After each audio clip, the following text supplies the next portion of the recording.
Larry, I think Trump has a dilemma. Okay. He knows that TikTok presents a national security issue. But as we have discussed before, he also realizes, and so does President Biden, that TikTok can be used by them. The app is great for getting young voters to come on board, 13. Yes. So he has a little bit of a dilemma here. And there is a solution, but so far TikTok has not complied, and they had plenty of time. Yes. Now he's going to give them 75 more days, I understand. That's the provision of the law. Mm-hmm. Actually, I think he's allowed to have 90 days, but he's giving them 75. Okay. And he would be a hero to, I'm sure, a lot of young people in this country if he does so. But let's discuss this national security matter and how Trump could still be a hero to millions of users of TikTok. So everyone, welcome back to our podcast, our Peace Through Strength podcast, brought to you by the American Security Council Foundation. I'm your host, Joy Votrobek, and back with me is our senior analyst, Lauren Sanford. Thank you, Joy. Welcome back, Larry. And Larry's written many articles on TikTok and Chinese companies in the past. You can view those articles on our website at www.ascf.us. You can also sign up for our newsletter there and become a member of the ASCF. So Larry, on Sunday, TikTok was effectively banned in the U.S. for a small period of time, I will note. Yes.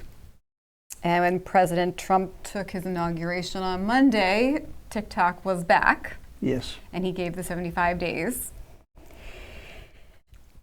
I overheard conversations on Sunday from some young people in, I think it was Publix shopping mall, and they were saying that this is just a bunch of BS.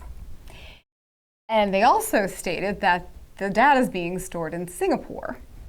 So why is this a Chinese issue, I guess, is what they're trying to get at. So let's discuss the difference between why the data being stored in Singapore was not good enough to stop the ban, and that ByteDance, the mother company, is in China.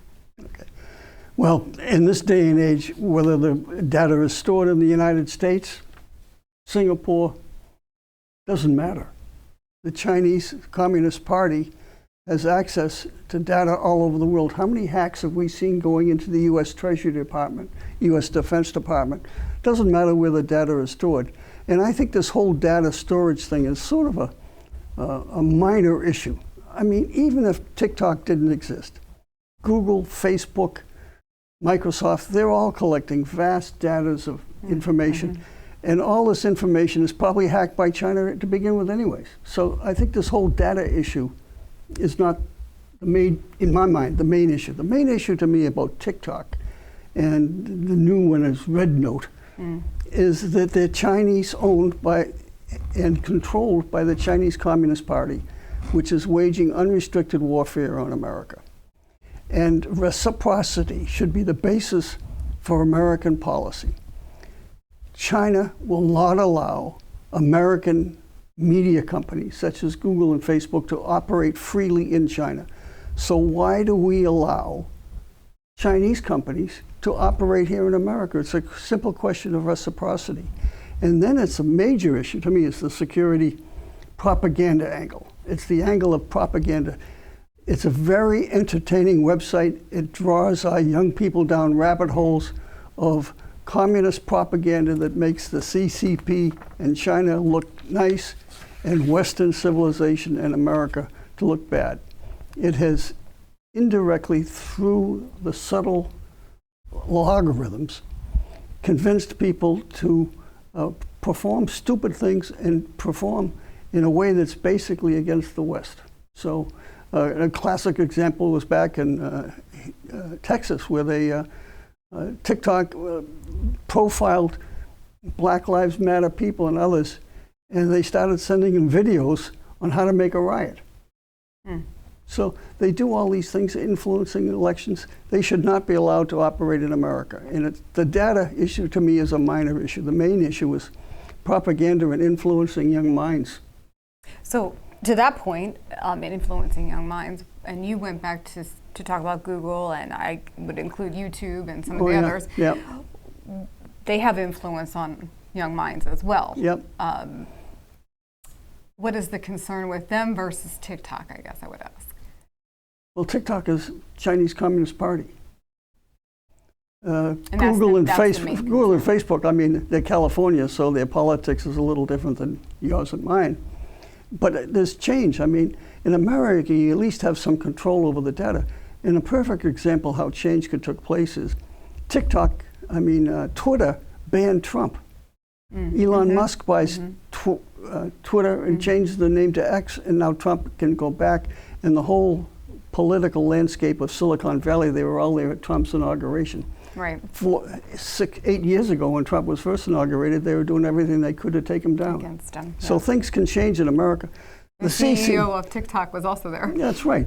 Whereas the CCP, the Chinese Communist Party, they want to dominate the world, and they want to take down America and American civilization. And TikTok is an insidious weapon in their war of unrestriction against American civilization. So, and I know you brought this up before. So in the CCP, the Chinese Communist Party, they have a law that says that companies have to share their data with them? It's excellent point, Joy. Yes, the National Intelligence Law says that every organization, not only businesses, but social organizations, any organization in China, it's liable, must provide data to the CCP when so requested. So when TikTok is saying, well, we're not Chinese government, we're not this, it doesn't matter. The law is the CCP, which is not government. The CCP is a political party that controls the government. So it's a huge, it's all propaganda. Never trust a communist. Remember what they said about Hong Kong? Yes. About Tibet? Yes. About Xinjiang? The Wuhan virus? Never trust a communist. And so the CCP, I did a little bit of reading on this as well. There are private firms in China, but not so private as to the point where they have to comply with that law. If so called. I mean, the government isn't telling them how to run the businesses always. But I understand that they also have an outreach into these organizations, even private firms, that as a social credit system, a corporate social credit system. Yes. Yeah. That exists. Yes, that's correct. So there is other. I think the social credit system is geared more towards individuals than businesses, but I might be wrong on that one. That is, if you break the law, you get a couple of minus points, and you get enough minus points, your kid can't go to college, and you can't live in this decade, so you can't get the medicine. So they have a social credit system. I think that's more towards individuals. But certainly the CCP can control and has controlled private businesses. Private corporations as well. So there is definitely a matter of national security concerns there, and the U.S. has a select committee on the CCP who has over and over again said this is a national security matter, not a free speech issue. Yeah, good point, the free speech thing. I know. Yes, and I know Trump, he even stated this was a national security issue, I believe, back in his first term. Yeah, I heard Trump describe what his deal was and why he was postponing it, and basically he's saying, we want Americans to own a piece of the pie, and up to 50% of the TikTok, and that's why I'm giving them 75 days to make a deal with American companies. TikTok isn't worth anything if it can't operate in America. If it can operate in America, it's worth billions. So let's make a deal. If Americans can make a deal on a 50-50 basis and have access to the algorithms, then I can live with that. But then the Chinese aren't going to give up the algorithms because they're designed to subvert and propagate against Western civilization, American civilization. So they're not going to give up. That brings up an excellent point there. And what you just said is that they've had all this time. They knew it was coming. They could have, but they have not divested the company. Precisely. So that does make you think that. And again, they lied. Remember when President Obama met with President Xi of China, about the South China Sea island buildup? And Xi says, oh, we're not going to build up these islands into military bases. And Obama, okay, left, and Xi kept on building, and Obama did nothing. And now we have a real problem. Now we have a huge problem. And now they're doing it in the Yellow Sea up by Korea and Japan, too. They're building a platform. Japan, for the Philippines, really getting hammered. Yeah. So I know in Trump's inauguration address, he said he will protect free speech. He's also the one that brought up TikTok being a national security issue, like I said. Yes. Yet he sees the value in keeping TikTok app if they can divest and come to terms. If they can make a deal. That are. I mean, he went to see the president of North Korea. I don't think any reasonable person thought that was going to work, and it didn't work. I don't see how the Chinese Communist Party will give up the logarithms. How about us opening up in China? Which we probably won't. Well, the Chinese won't allow that to happen because the Chinese Communist Party wants total control, and they're not going to allow dissidents to operate freely in China. So on that note, if TikTok chooses not to divest, there are other alternatives, I understand. Well, yeah, the law should be changed, not just to TikTok. It should be to any Chinese organization. So they're going to, what is it, red dot? I think you mentioned in the end. Yeah, the red dot, which means in Chinese, the little red book from Chairman Mao. Remember back in, well, you don't remember, but I do. I know Chairman Mao is, but. The Cultural Revolution, the little red book, all the millions of Chinese holding it up, the thoughts of Chairman Mao. So the little red dot. And Americans are flocking to that when it was shut down, and then they're finding out you can't mention Tiananmen Square, you can't mention Tibet, you can't mention Xinjiang, you can't mention Hong Kong, and they're finding out how the Chinese really operate. So there are alternatives, but they're going to find out how much free speech they will really have. And so if TikTok is banned, we're going to have thousands of young Americans screaming about how their freedom is lost and all this sort of stuff. Out of a nation of 340 million, there's going to be thousands of people that are idiots, and they're useful idiots for communism if they protest the ban of TikTok. They're idiots to use TikTok, in my opinion. And America will be better off. Let them scream. I mean, all the hours and days and weeks of lives, young people's lives wasted watching TikTok when they could be maybe studying American history or math or English. True, but my 10-year-old probably wouldn't agree with you. That's right, and that's why that's why we have parents supposedly. I know. But social media is quite the powerful. Capture. It is, and so TikTok is a problem of national security, and I do understand that. But we do have other platforms as well that are. I would add one thing. You know, TikTok is banned in China. They have a sister company. Yes. They have a sister company that all it does is propagandize how great China is with the Communist Party and the great history of China, and not everything positive, no negatives about China on the sister station. I remember reading that in one of your papers you brought up on TikTok. I think it starts with a D, and I can't remember the exact name of it, but yes. So and their children are only allowed, I think, like a half an hour. A very short time. I would have said an hour or two a day, something like that. Very limited. Yeah, limited. And I'm glad you brought that up too, because I read a report, and I think it was on PBS here. But we're not the only country. There are 17 other countries that have some sort of ban on TikTok. India being the biggest. India is the biggest one of the population. But these other countries, some being European nations, some being Indonesian, all over, have 17 have bans on TikTok. Most of them are for federal government employees. But like you said, India is a big one on the population. So we are not the only ones looking at this national security issue. Yeah. And they look at it from a security angle, not a data collection angle. Yeah. Or free speech for that matter, I guess I would say.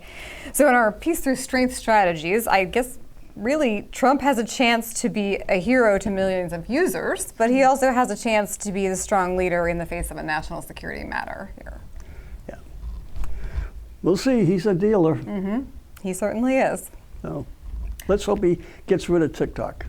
Well, thank you. And my closing point is defensive mechanisms. There's never been a nation that won a war being defensive. All I can think of is the Maginot Line between France and Germany. After World War I, France spent billions and billions of dollars building this Maginot Line. They left one little gap in Belgium. And so when World War II started, where did the Germans come through? They didn't come through the Maginot Line. They went around through the gap in Belgium.